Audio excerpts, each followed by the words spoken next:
la Torah, les mitzvot, c'est l'antidépresseur.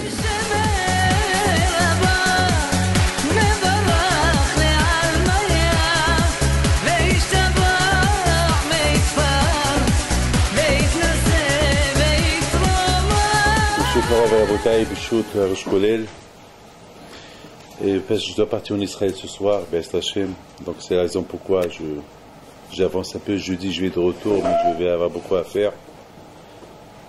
Et cette paracha de Mishpatim et les parachutes qui vont venir plus tard, c'est des parachutes qui sont extraordinaires. J'ai beaucoup parlé sur ces parachutes là, mais il y a, par exemple, il y a le premier pasuk, Ve'ela Mishpatim Ashetasim Lifneim, Rashi sur place. Rashi dit, c'est quoi les Mishpatim, les lois qu'il faut mettre devant eux? Et Rashi dit, il faut leur exposer la Torah comme un Shulchan Aour.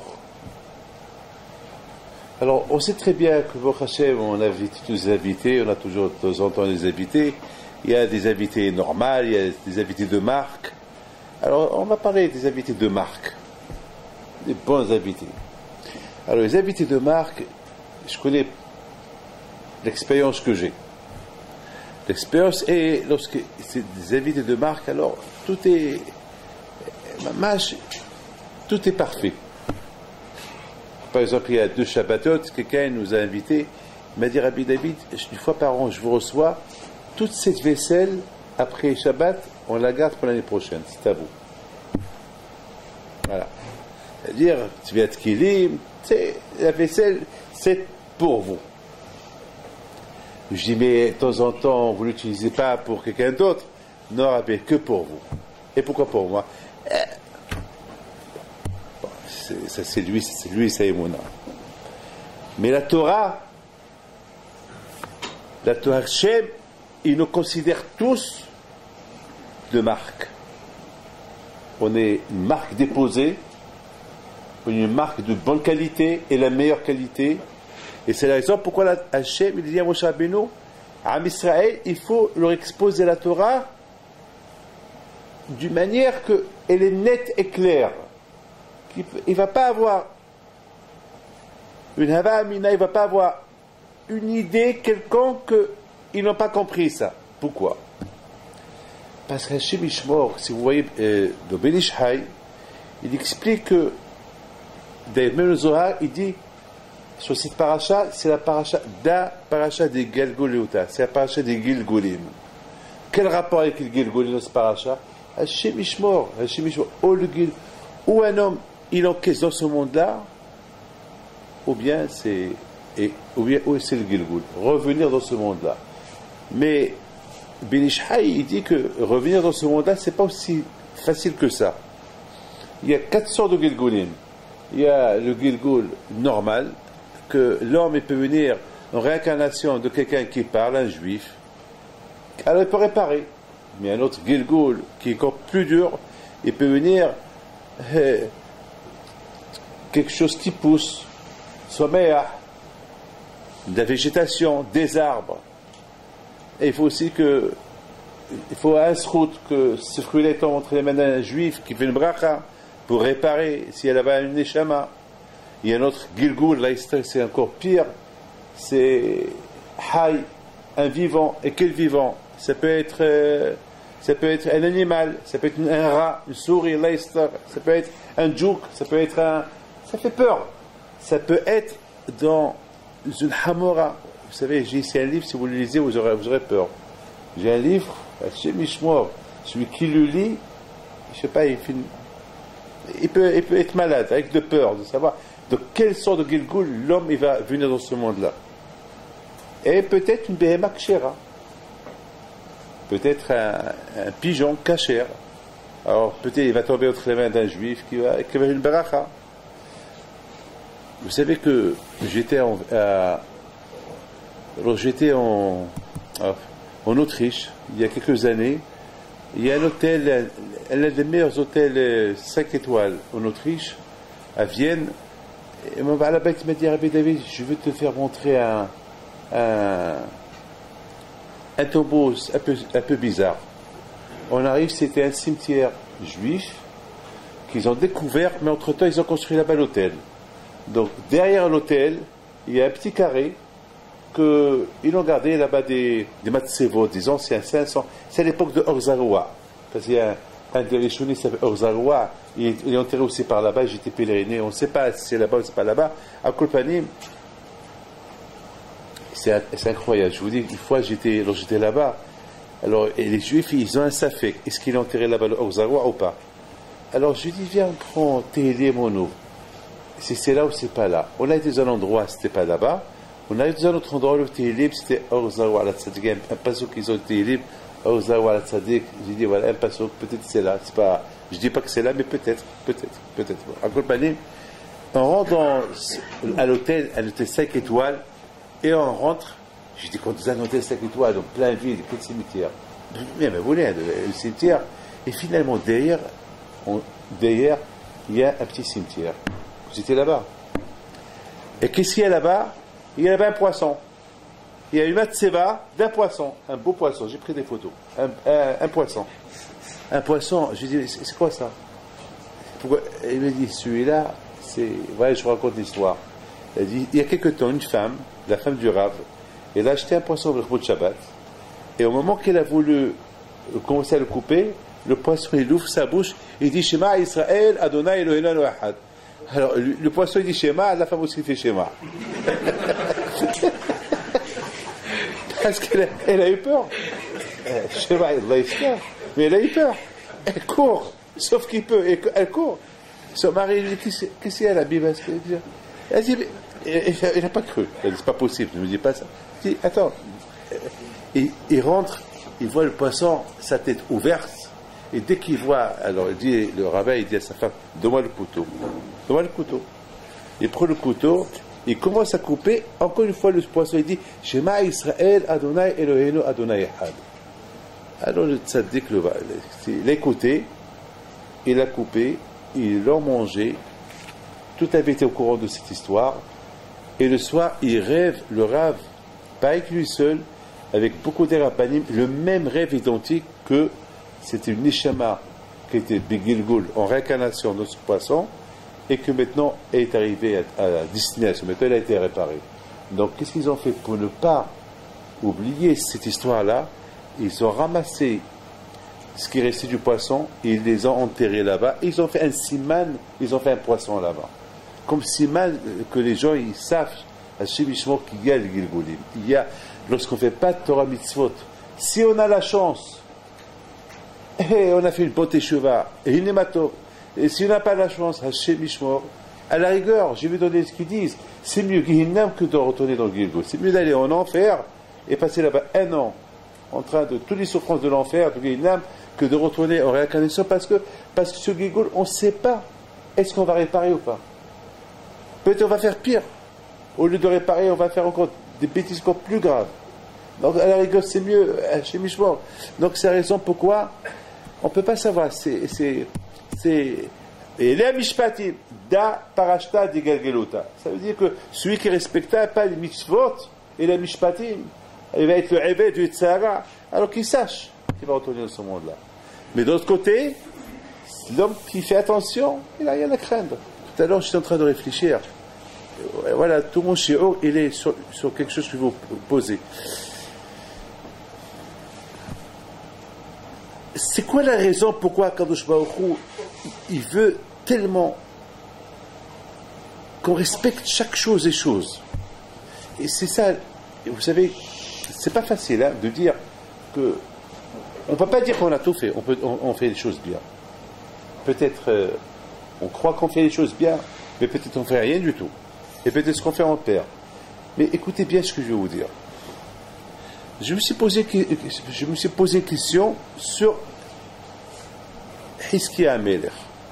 Alors maintenant on va rentrer un peu dans les détails. Hizkia Melech, un jour il vient chez lui, Yeshaya, et lui dit, j'ai une mauvaise nouvelle pour toi. Je lui dis quoi? Il lui a dit, sache que tu n'as pas Gan Eden. Toi qui es tzaddik, à l'époque de Hizkia Melech, il n'y avait pas un enfant qui ne connaissait pas les lois de la Torah. Tout le monde connaissait les lois de la Torah. Et Hizkia Melech, on vient chez lui, on lui dit, tu vas pas tu perds et ce monde, dans quelques secondes, tu vas mourir. Il lui dit, Shaya, si tu as un testament à faire, fais-le. Quel bétera, je sais pas, pour les gens proches. Il dit, pourquoi je dois mourir? Je suis jeune encore. Est-ce qu'il était jeune, très jeune? Pourquoi que j'ai fait de mal? Et en plus, je me dis, j'ai même gagné, je n'ai pas. Pourquoi que j'ai fait? Il dit, parce que tu n'es pas marié. Je ne suis pas marié? Mais tu sais pourquoi je ne me suis pas marié? Ne crois pas que j'ai fait ça, des choses comme ça, bidon. Tu saches que j'ai une raison. Il dit, tu as raison. C'est parce que j'ai vu de la névoie que je vais avoir des enfants Réchaïm. Et je me suis dit, ces enfants-là, ils vont énerver Hachem. C'est mieux que je ne me marie pas. Et je n'apporte pas au monde 2 enfants qui vont être Réchaïm, qui vont énerver Akadosh Baruch Hu. Et d'ailleurs, j'ai vu dans une Gemara qui dit que Ménaché, le fils à Hiskia, était tellement rachat, même qu'il a vécu 150 ans avant la destruction de Beth Amikdash, à cause de lui, Beth Amikdash a été détruit, même qu'il a fait Teshuvah. Il a fait tellement du mal que même sa Teshuvah, il a causé le Hom à Beth Amikdash. Mais à quoi pas nous? Hiskia, il dit, mais tu vois, voilà pourquoi je ne veux pas marier, parce que je vais avoir des enfants Réchaïm. Il a dit, ça, c'est pas ton problème. Tu te maries. Il y a une mitzvah qui est dit pour au bout. Il faut se marier. C'est pas ton affaire si tu fais des enfants Réchaïm ou Tzadikim. Toi, tu te maries, tu apportes ces enfants-là. Et le reste, c'est à Kadosh Baruch Hu. Ça, c'est pas ton affaire. Le reste, c'est pas à toi. Alors, il dit, alors, donne-moi ta fille. Alors, comme ça, il dit, moi, je te donne ma fille. Mais toi, tu ça fait que tu vas mourir. Que je vais te donner ma fille pour la rendre. Il n'y a même pas le temps pour te la donner, parce que tu vas mourir. Finalement, Rabotai, à la fin, il a fait une prière, et sa prière est montée chez Hachem, et il s'est marié, et il a eu 2 enfants. Bon, ça c'est Rabotai, c'est un premier midrash. Alors là j'ai une question. Mais où est le mal de Hiskia Melech? Si on voit les 2 enfants qu'il a eus, un, il a tué. Parce qu'une fois, Hiskia, il prenait ses enfants à la yeshiva, et les 2 étaient sur ses épaules, et un, il dit à son frère, quelle tête papa il a, waouh, quelle tête, sur cette tête-là, on peut, même si vous pouvez sacrifier un sacrifice pour l'Avodah Zara. Son père était tellement en colère, il les a fait tomber par terre les 2, et il est mort, l'autre il est resté vivant, c'est Ménaché. Ménaché. Il était rachat. À tel point que Hachamim disent que Ménaché est le Hélek Lanova. Bon, après, la Gemara dit dans Sanhedrin qu'il a fait Teshuvah. La Gemara dit qu'il a fait Teshuvah uniquement pour rentrer au royaume, mais pas à couper, je ne veux pas rentrer. Mais Herboté, je me pose la question. Oui, le mal que Ménaché, que Hiskia ne se marie pas. Est-ce qu'il y a un problème? Est-ce qu'il y a un problème? Au contraire, c'est bien qu'il ne se marie pas. Hiskia. Pourquoi apporter des garçons qui vont être d'Ershaïm? Pourquoi? Le contraire, Vishou Rishaïm et Rakev. Estam apporter des gens mal, qui vont faire du mal. Pourquoi? Pourquoi? Quelle est la raison? Non, il va être puni. La Gemara dit sur Shlomo Amelech.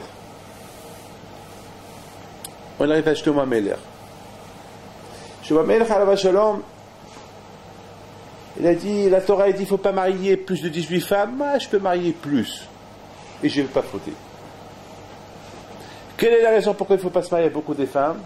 Je mets à tout été beau. Peut-être trop de femmes, il ne va pas les contrôler, et chaque femme, il va lui dire, allez, un jour, des femmes, avec les femmes, il peut se marier avec une fille convertie, et va le pousser à faire Avodah Zara, comme c'était le cas. Bon. Trop de femmes, c'est déjà une femme, c'est déjà un problème. Alors, trop de femmes, 18 femmes, je ne sais pas où tu vas avoir la tête. 18 femmes, chez Mishro, 18 femmes, quoi. Et lui, il a eu 1000 femmes. 300 femmes officielles et 700 pilegesh. 1000 femmes. 1000 femmes, comment il a fait? 1000 femmes. Je ne vais pas entendre les détails. Et voilà, il a dit, il a profané notre pasouk. C'est-à-dire que tu aurais dit qu'un roi, il ne doit pas avoir beaucoup d'or. Et lui, il a tellement qu'il avait de l'or, c'est que l'or c'était qu'Avanim, comme des pierres. Il y avait de tout. La Torah dit, le Abel le souci, il ne faut pas qu'il a beaucoup de chevaux, parce que les chevaux c'est le symbole de la Gahava.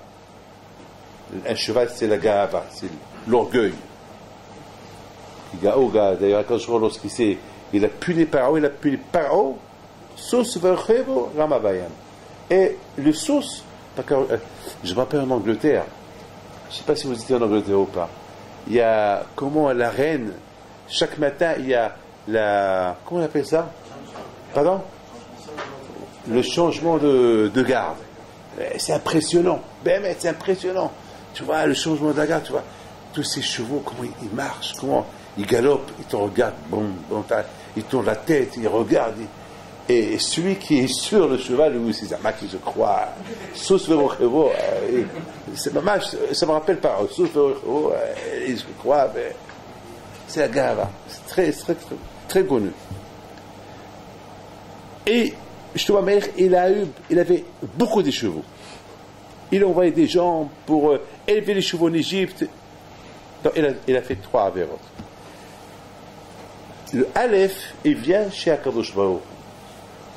Il dit Hachem, Shlomo, biteloti. Shlomo, il m'a annulé. Toi, tu as dit lo yarbe.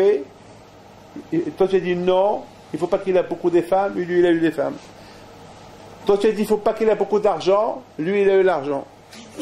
Toi, tu as dit il ne faut pas avoir beaucoup de soucis, beaucoup de chevaux pour ne pas retourner en Égypte. Lui, il a. Et quand tu as écrit l'eau, quand je vois il dit Biti, ma fille, Yubedo, Elef Shlomo, 1000 Shlomo, ils vont disparaître, mais l'eau, Aleph Ehad, et pas Aleph de la Torah. Ça veut dire que pour moi, toi, c'est à toi. Alors aussi, 1000 Shlomo, mais Shlomo Meler, c'est un homme qui est tzaddik quand même.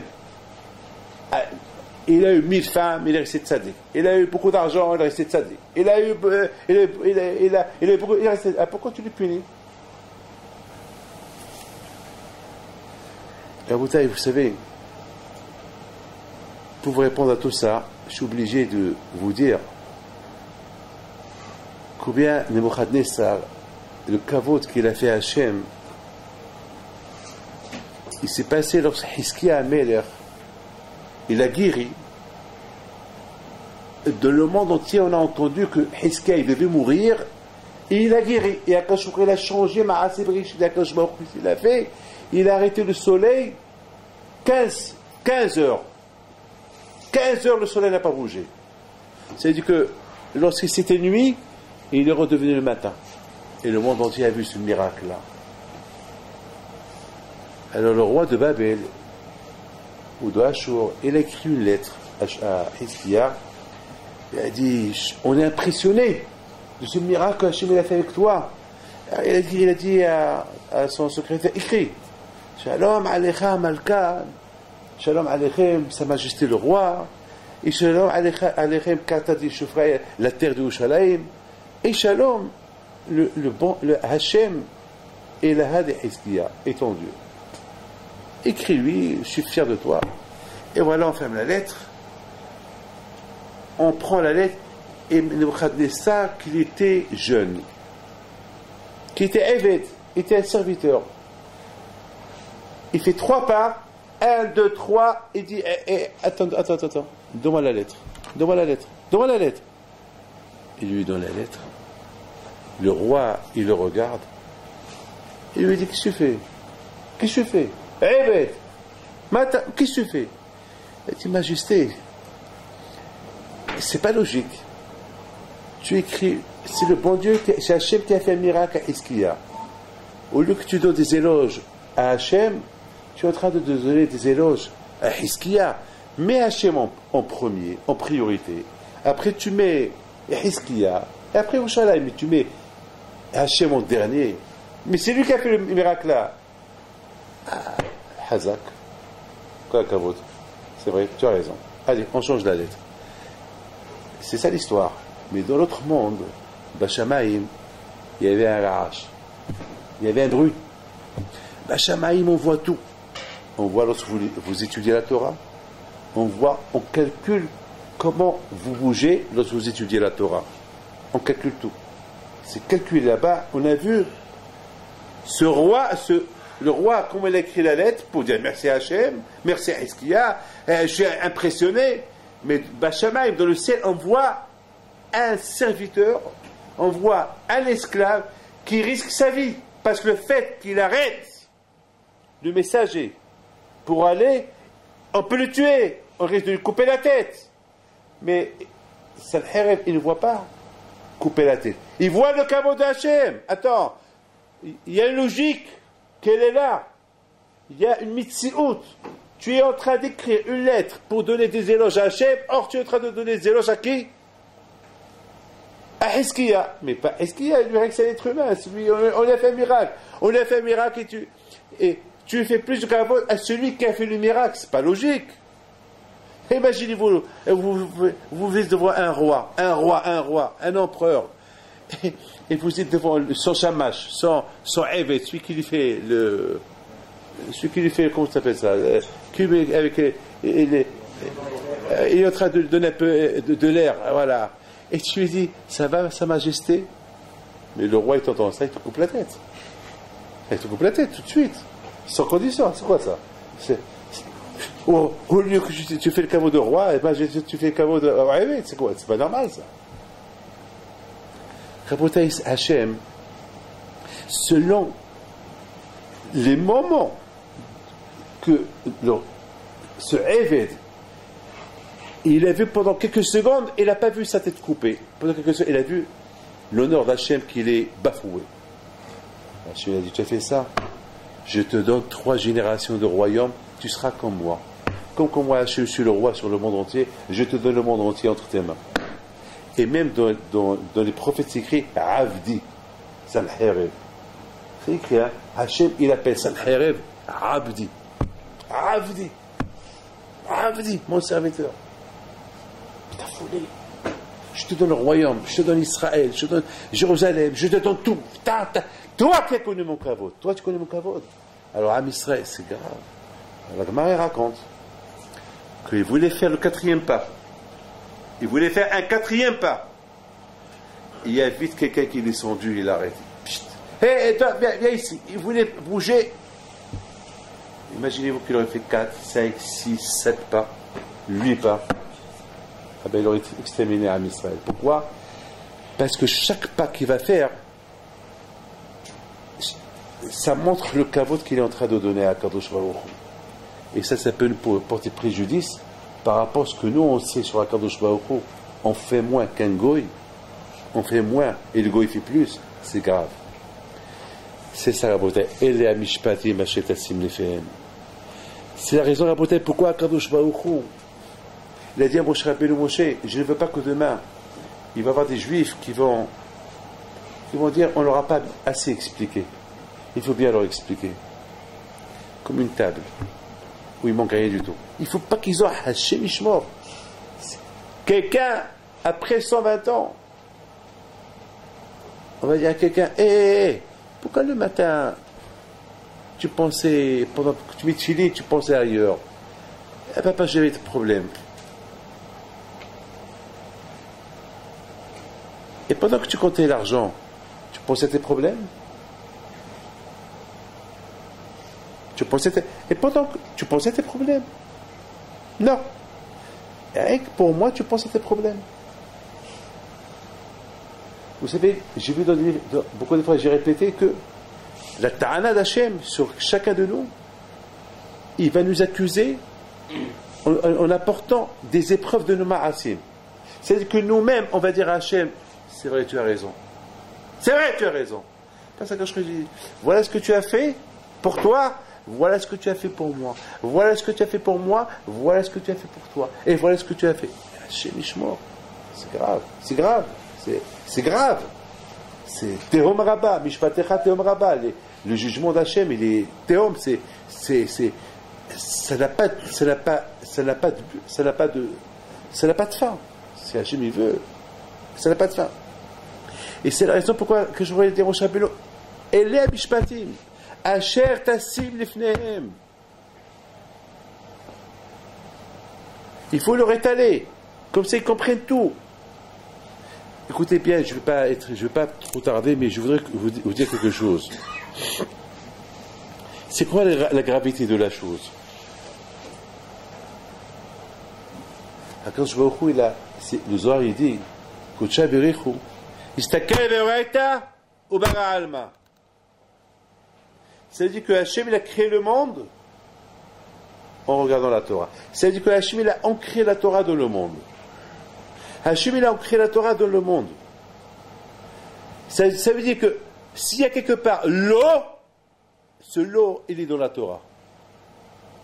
C'est quand je dis mitzvah assez ou mitzvah, une mitzvah qu'il faut faire, une mitzvah qu'il ne faut pas faire, elle est ancrée dans le monde. On sait qu'on n'a pas le droit de manger des hazir. Alors, le monde, il sait que je suis juif. Là où je marche. Là où je marche. Là où je marche, il sait que c'est moi David Pinto qui marche. Il sait. La terre, elle sait. C'est grave ce que je lui dis. Hein. Je dois la parole d'honneur. Ce que je suis en train de vous dire, ça me fait peur à moi-même. Mais je ne peux pas ne pas vous le dire. Vous savez que Adamat So'eket, la terre, elle crie lorsque l'homme y faute. La terre, elle dit, hey Reuben, hey Shimon, hey Yehuda. Mais tu te rends compte? Mais tu es fait avec mon sable. Et Hachem, lorsqu'il t'a créé, il t'a créé avec des mitzvot assez et mitzvot assez de mon sable. Et tu fais le contraire. Ça fait peur. Ça fait peur. La Adamat So'eket, la terre, elle crie.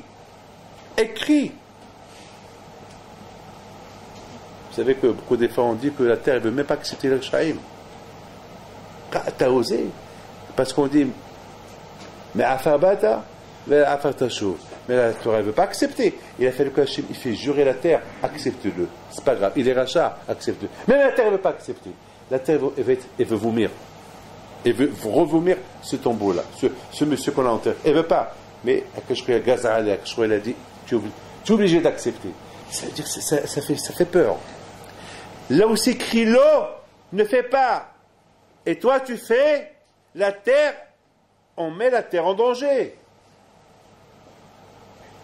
Que tu sois mon cher Abeno, que tu sois Shlomo Meler, que tu sois Hiskia Meler, que tu sois ce que tu es, la Torah, elle a été donnée pour tout le monde. Toi, Hachem t'a dit, Hiskia, marie-toi. Qui es-tu pour dire non, je ne me marie pas parce que je vais avoir des Shaïm? Non, tu es Misaken Haolam, tu rends le monde en danger. Tu mets tu mets le monde en danger. Toi, Shlomo Meler, tu as dit, je peux avoir 1000 femmes et je ne vais pas fauter. D'accord, mais la Torah a dit non. La Torah a dit non. C'est vrai, Shlomo Meler dit tzaddik, Shlomo Meler.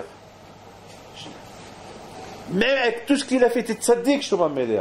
Mais la Torah, elle n'a pas été donnée que pour ceux qui ont les tzara. Non, la Torah, il faut l'appliquer pour tout le monde. La Torah, c'est pour tout le monde. Je voudrais vous dire quelque chose. Ce matin, j'étais Sandak, quelque part ce matin. Et on est arrivé beaucoup en retard. On est arrivé 1 heure presque en retard. 1 heure. Il y avait un monde fou. Mais c'est un monde... Bon, c'est un monde... C'est des juifs. Mais je vous donne la parole.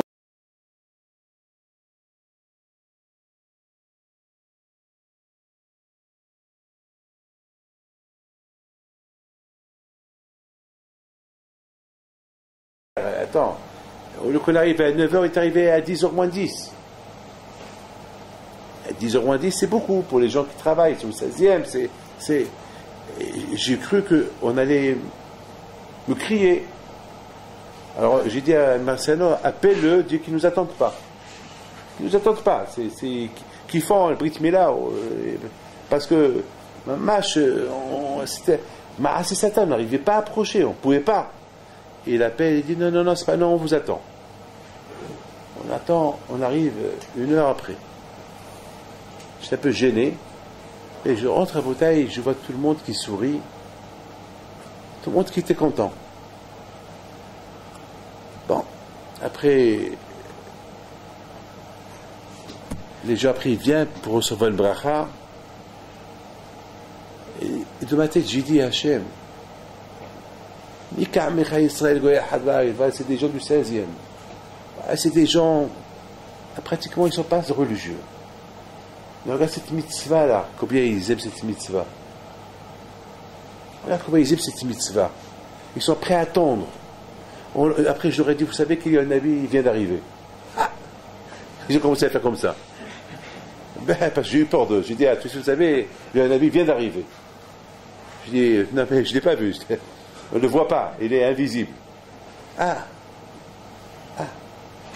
Tu vois, Hachem, ils ont les mounas. Ils ont les mounas qui voient ce que personne ne voit. Je vous pose une question. Pourquoi cette mitzvah-là, elle est tellement importante pour eux? Cette mitzvah de Brit Mila. Pourquoi? Ils voient ni il y a un navi, le bébé qui pleure, ils ne sont pas religieux. Je suis venu en retard, ils ont tous des bureaux. Au lieu qu'on me fait la tête, après ils sont venus recevoir une bracha. Mais après la Brit Mila, chacun prend sa route. Pourquoi cette mitzvah, elle est tellement importante pour eux, cette mitzvah de Brit Mila? Vous savez pourquoi? Parce que cette mitzvah, on leur a bien expliqué, on leur a tellement bien expliqué, pour être juif, il faut la Brit Mila. C'est entré dans leur tête. C'est vrai qu'on pouvait faire ça pour chaque mitzvah. C'est vrai qu'on pouvait faire ancrer chaque mitzvah dans la tête du juif. Eh bien, ils vont faire comme la Brit Mila. C'est tout, hein. C'est parce qu'on leur a tellement fait un bourrage de crâne sur cette mitzvah de Brit Mila que pour eux, cette mitzvah de Brit Mila, c'est la même. Je suis prêt à donner n'importe quoi pour cette mitzvah-là. Il n'y a pas que celle-là. Il y a plein. Il y a plein de mitzvahs. Il y a le Nesser, ne pas boire le vin pas cachère. Il y a plein de mitzvot. Il y a beaucoup de mitzvot. Passez là. C'est là, on nous l'a bien expliqué. Asher tassim lifnehem. Vous avez mis une chose dans la tête. Je vous ai raconté l'histoire de Nebuchadnezzar, parce qu'il a fait un peu de kavod à Hachem. Hachem lui a donné 3 générations de royaume, et je vous ai raconté le onesh, la punition qu'il a eue, le roi Hiskia et le roi Shlomo Amelech, parce que ils ont voulu faire ils ont pensé faire une mitzvah. Mes amis, écoutez très bien. Vous savez c'est quoi être riche et ne pas fauter? C'est un grand étzar, hein? Avoir 1000 femmes et ne pas dériver, c'est un grand étzar. Contraire, on devait donner à Shlomo Amelech une médaille. Oui, parce que Shlomo, tu es riche, tu as des milliers de chevaux, et tu es tzaddik, tu es milliardaire, tu es tzaddik, tu as 1000 femmes, et tu es tzaddik. On doit te donner une médaille, parce que toute la raison pourquoi Hachem il interdit au roi de ne pas être riche, et ne pas avoir trop de femmes, et ne pas avoir beaucoup de chevaux, pour ne pas dériver. Et toi, tu n'as pas dérivé. Le contraire, tu as écrit un livre qui s'appelle Michelet, tu as écrit Shira Sherim, et tu as écrit Kohelet. Il a écrit aussi un livre de quoi? Donc, qui peut me dire? Un livre de Refoua. Un livre de Refoua. Celui qui était malade, c'est pas la peine d'aller chez le médecin. On allait chez le Cohen. Cohen, celui-là, il a resté le cancer. Pour le cancer, tu lui donnes l'antibiotique. Tu lui donnes ça, il est guéri. Il est guérissé. Ça, c'est Shlomo Amelech. C'est lui qui a écrit ce livre-là. Et Shlomo Amelech, il a donné des halachot. Il y a 2 halachot connus. Donc, il peut me dire, c'est lui, c'est Shlomo Amelech qui a apporté cette halakha. Et la deuxième halakha, Nitilat Yadayim. C'est Shlomo Amelech. Pour vous dire que Shlomo Amelech, c'est Shlomo Amelech. Pour ne pas être métamé la trouma, à cause de la trouma. Parce que chacun qui est tamé, il touche la trouma, la trouma, et pour ne pas, la trouma c'est caché, c'est taror la trouma. C'est de la folie ça. Et malgré tout, Rabotai, Shlomo Amelech, parce qu'il a profané, parce que Asher, parce que lorsque la Torah est dit, la Torah, on ne peut pas la changer. Asher tassim lifnehem. Voilà la Torah. Elle est inchangeable. Il ne peut pas venir un Rabbi Haim Pinto, ou un Hiskia Meller, ou un Pléochoa, ou un Rabbi Akiva Eger. Il va dire, moi je suis Rabbi Akiva Eger. Je raconte une belle histoire sur Rabbi Akiva Eger. Une fois, c'est l'histoire que j'ai eue cette semaine. Hein. Mais je ne suis pas Rabbi Akiva Eger, je vous le dis. Mais j'ai beaucoup pensé à lui. Et j'ai menacé une personne, comme qu'il a menacé Rabbi Akiva Eger à une personne. Il y avait quelqu'un qui ne voulait pas donner le guet à sa femme. Vous connaissez l'histoire, hein? Il ne voulait pas donner le guet à sa femme. Et la femme est chez Rabbi Akiva Eger. Et Rabbi Akiva Eger convoque le monsieur. C'est un monsieur rachat qui fait des bêtises. Il a convoqué. Il a dit, viens ici. Il a dit, donne le guet à ta femme. Il a dit, non, le guet, je ne lui donne pas. Ouais, l'homme, je ne lui donne pas. Qu'elle crève. Elle va rester comme ça, vieille. Et moi, je vais aller me marier quelque part d'autre. Et moi, elle a dit, je ne lui donne rien du tout. Et là, comme ça. Et Rabbi Akiva Eger, il entend. Il entend. Très bien. Alors, tu ne veux pas donner le guet à ta femme? Alors, réfléchis, je t'en prie, réfléchis. Il n'y a rien à réfléchir. Ouais, l'eau, voilà, je ne lui donne pas. Alors, Rabbi Akiva Eger, il appelle, il dit, viens. Je vois que tu es têtu. Tu sais que ta femme, elle devient divorcée de toi par deux moyens. Ou tu lui donnes le guet, elle est divorcée de toi, ou bimitata Baal, ou tu meurs, tu crèves. Tu vas mourir, elle va devenir almana, elle peut marier quiconque elle veut. Il a dit avant, eh bien, que je ne lui donne pas.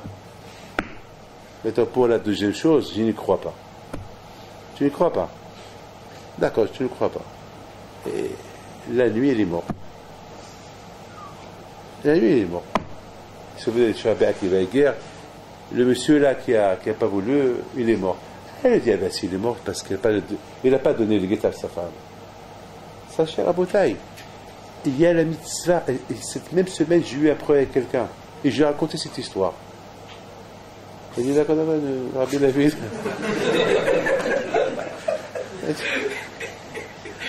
J'ai raconté cette histoire. Il a eu peur. J'ai dit, bon, Hachem, que je connaissais cette histoire. Parce que si je ne connaissais pas l'histoire, j'aurais un problème avec. Et c'est ça, Rabotai. C'est ça, le pasouk. Asher tassim lifnehem. Ça veut dire, écoutez bien, c'est que lorsque la Torah, elle a donné une mitzvah, il faut que chacun de nous, il a l'obligation de comprendre la mitzvah. Ça veut dire que si la Torah est dit que si ça ne marche pas, il faut donner le guet, il faut donner le guet. Ne cherche pas les chokhmot, ne cherche pas à être intelligent, il faut donner le guet. Lorsque tu veux te marier, il y a des lois comment se marier. C'est pas comme tu veux. C'est pas comme tu veux. Birkat Hamazon, c'est ça les halachot de Birkat Hamazon. Asher tassim lifnehem. Et tu ne peux pas venir et dire, eh ben moi je vais faire une... Non, il n'y a que la halakha, ce que Haruch dit. Ce que Hachamim ils disent. Il n'y a que ça qui marche. C'est pas toi qui vas venir inventer. Ah, tu vas me poser une halakha. Non, ça ne marche pas comme ça. Ça ne marche pas comme ça. Asher tassim lifnehem. Lorsque Shlomo HaMelech, il voulait un peu donner sa propre explication selon sa chokhma, quand Baruch Hu a dit, je ne suis pas d'accord avec toi. La Torah a dit, l'eau, c'est l'eau. On ne marie pas plus de 18 femmes. Kahena avec Kahena, c'est tout. Tu veux faire plus, alors tu vas être puni. Chaque lettre de la Torah, elle est importante. Alors peut-être je voudrais simplement finir avec une belle chose que je vais vous dire. C'est écrit, Vayabo Yitro, El Amidbar, comment c'est écrit? C'est écrit, je ne me rappelle pas comment c'est écrit, c'est écrit comme ça. Ah voilà, non. C'est écrit comme ça, c'est super, c'est écrit. Voilà. Vayabo Yitro Chote Moshe Ubanav Ishto El Moshe El Hamidbar. El Hamidbar. La question elle est grande. El Hamidbar. C'est quoi El Hamidbar? Et Rashi. El Hamidbar Rashi pose une question. On sait que Yitro, il est parti dans le Midbar. Est-ce quoi il est parti dans le désert? On sait. Et là, Bishvacho Yitro dit Berakatouv. Shayoshe Bechvodo Shel Olam, Vinidbo Libo Latzet et Amidbar, Makomtou Lishmoa Divrei Torah. C'est extraordinaire, Rashi. Il dit c'est vrai, c'est ça le shva, c'est ça le compliment de Yitro. Que dans le désert, il n'y a rien du tout. Et il est parti pour apprendre la Torah. Quel compliment pour Yitro. C'est un compliment que la Torah a donné à Yitro. Un compliment que la Torah a dit. Il n'y a rien qui en plus dans la Torah. Mais on ne sent pas d'histoire. Il n'y a rien qui en plus. Il n'y a rien qui en plus. La Torah, chaque lettre, il a sa place. Si la Torah te dit l'eau, ne fais pas ça, la Torah, elle sait pourquoi elle te dit l'eau. Si la Torah te dit que Yitro est parti dans le désert, la Torah, elle sait que dans le désert, mais c'est le shvah. C'est-à-dire que Yitro était super bien dans sa villa à Midian, il a tout laissé pour aller étudier la Torah. Ça vaut la peine d'écrire ça. Parce que des millions de juifs, dans les générations à venir, ils vont apprendre des choses de ce passage-là. Comme ce fameux passage que j'ai beaucoup aimé. Hein. Je l'ai dit cette semaine. Dimanche, je l'ai répété au gala du Gouda Haridi.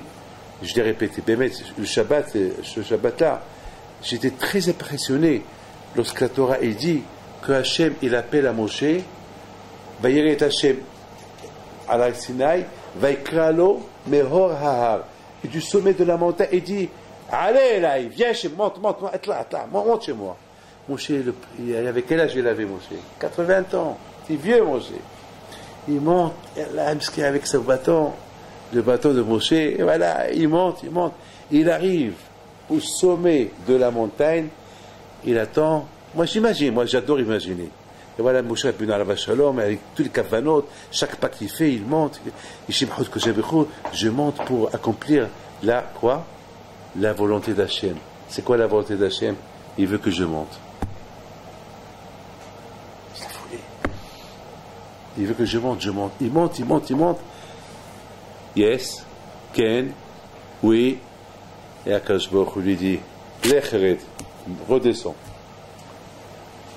Quoi, tu me dis de monter pour me dire redescends? Oui, va leur dire, dis aux Juifs qui ne touchent pas à la montagne, qui ne montent pas. Moshe il dit, Hachem, tu m'appelles pour ça, mais j'aurais déjà dit. Non, redescends, dis-leur. Moi, Bémet, ça m'a troublé cette phrase-là. Pourquoi Hachem il n'a rien à faire? Il fait monter Moshe là-haut pour lui dire descends. Mais Hachem il parle avec Moshe de partout. Moshe peut être, je ne sais pas, dans le métro, je ne sais pas, à 1000 mètres de profondeur, et Hachem va parler qui va l'entendre. Et Hachem il dit à Moshe monte pour lui dire redescends. Mais de là-haut, tu dis à Moshe, dis au peuple d'Israël qu'ils n'approchent pas. Point final. C'est pourquoi déranger Moshe? La réponse elle est. Nous on se pose des questions. Oui, mais David Pinto, il pose une question, oui ou pas? Eh bien Moshe, Rabbeinu, il ne s'est pas posé cette question. Et moi je suis avec, on dit en arabe, vdolé. Vous savez ce qu'est vdolé? C'est quoi vdolé? Je me mêle des choses qui ne me regardent pas. Parce que si Moshe ne s'est pas posé cette question, pourquoi moi je me pose cette question? Pour Moshe, il n'y a pas de question. Je me mêle des choses qui ne me regardent pas. Parce que Moshe Rabbeinu alav shalom, il est monté. C'est Hachem qui l'a appelé. Eh bien, il est heureux. Tu veux que je monte chez toi? Je vais monter, voilà, je monte. Et Hachem lui dit, j'ai pas besoin. Non, redescends. Eh bien, je redescends. Pas de question. J'exécute tes ordres, Hachem. C'est ça, Hachem tassim lefnehem. Justement, quand je me c'est que nous, c'est pas des gens qu'on va exécuter tout ce que Hachem il veut de nous. C'est pour ça Hachem il a dit Moshe Rabbeinu, étale-leur la Torah, explique-leur chaque lettre, chaque mot. Jusqu'à quand Rabbi Akiba il est venu, il a été trop loin, il a commencé, il a fait des hidushim sur les taggines, sur les petites lettres, il n'a pas laissé une lettre de la Torah que Rabbi Akiba il n'a pas couronnée. Parce que chaque chose, chaque lettre de la Torah, il vaut. Chaque lettre de la Torah, ça fait partie de la création du monde. Ça fait partie du binyan du olam. tu enlèves cette lettre de la Torah, tu es mahrim. C'est comme, écoutez, c'est comme par exemple, vous avez un mur, une muraille. Vous enlevez du centre de la muraille une pierre. Ça se voit, ou pas? L'ennemi, il peut tirer à travers ce vide-là. Chaque lettre de la Torah, ça fait partie du binyan ha'olam. Tu enlèves une lettre de la Torah, tu mets saken ha'olam. Tu rends le monde, tu mets le monde en danger. C'est que nous, on ne voit pas ce danger-là. Nous, on ne le voit pas. On est aveugle. On ne le voit pas. On croit qu'il n'y a rien. Mais il n'y a rien. Mais justement, Rabotai, il y a. Regardez, Rabotai, je termine avec cette belle phrase que je vais vous dire, que Hachamim, le Masret Sanhedrin, ils étaient une fois à la yeshiva, tous. Ils ont commencé à parler, Voilà, il y a un rab qui se lève. Et à propos de Shlomo HaMelech, qu'est-ce qu'on doit faire? Shlomo HaMelech, il est intouchable, il est à Gan Eden. Il est à Gan Eden, Shlomo HaMelech. D'ailleurs, chaque Arif Shabbat, Shir HaShirim, on chante Shir HaShirim, et on fait Kohelet, on lit Kohelet à Sukkot, et Mishlei à...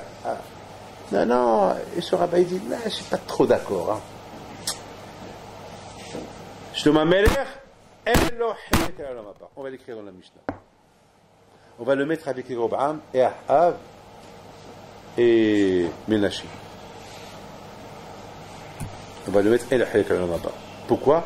Parce que comment? Il a mis le monde en danger. Mais j'explique mon explication à moi. En profanant le lot, la Torah dit il ne faut pas avoir beaucoup d'argent, il ne faut pas avoir beaucoup de femmes, il ne faut pas avoir beaucoup de l'or. Lui, il a dit Arbe velo heta, moi je vais avoir plus et je ne vais pas fauter. Alors, il a été misakel olam, il a mis le monde en danger. On va le mettre out. Et presque ils l'ont écouté. Vous voyez David HaMelech, le pauvre, il descend, il a commencé à tourner le Beth HaMidrash. Ne faites pas ça à mon fils. Mon fils, il est avec moi à Gan Eden, Baraka. Ne me faites pas ça. Ça fait déjà presque 1000 ans qu'il est à Gan Eden. Vous voulez le faire sortir de Gan Eden et le mettre à Gehinnam à vie? Non, ne faites pas ça. Non, on n'est pas d'accord. David HaMelech, on ne l'a pas écouté. Hein. C'est grave.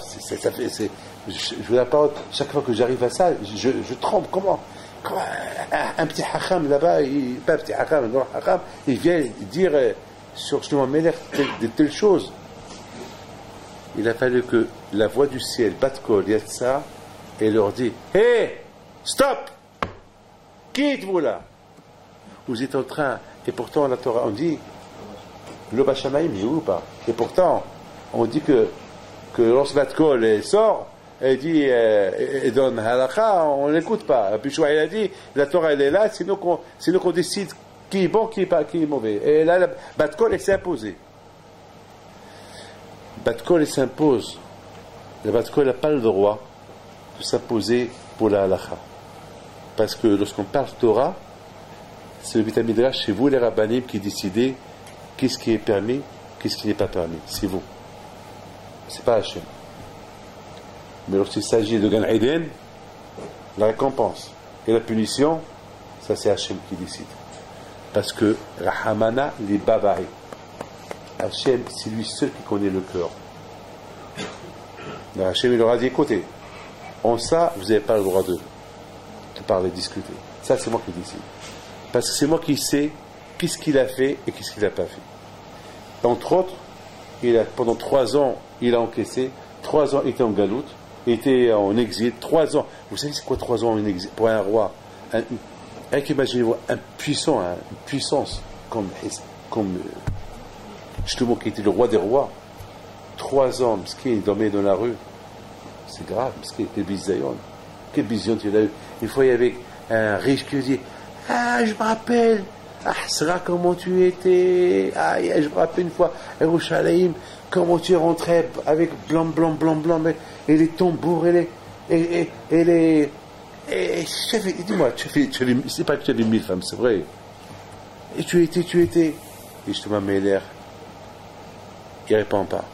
Ouais. Ah, viens, mange, viens, je t'invite. Il a fait un gros festin. Parce que tu étais un roi. Et pendant le repas, il dit, ah, ce que je te sers là, par rapport à ce que toi, tu servais dans tes tables, c'est 1 milliard de fois plus. Ah, je suis il y a tellement. Il a dit, il a dit, je t'en prie, tu m'as rempli le cœur, je peux plus. Il a pris son cœur, il s'est levé, miskin, et le docteur il est parti derrière lui pour. Il est parti chez un pauvre. Il ne dit pas peur, si Dieu veut, c'est une punition de passage, tu vas voir, tu vas monter. À Botaï, faites attention, chaque lettre de Torah, elle voit un Gilgul. Hashem Ishmor, Da Parasha di Gilgulota. C'est la Parasha di Gilgul. Chaque lettre de Torah, elle a des explications.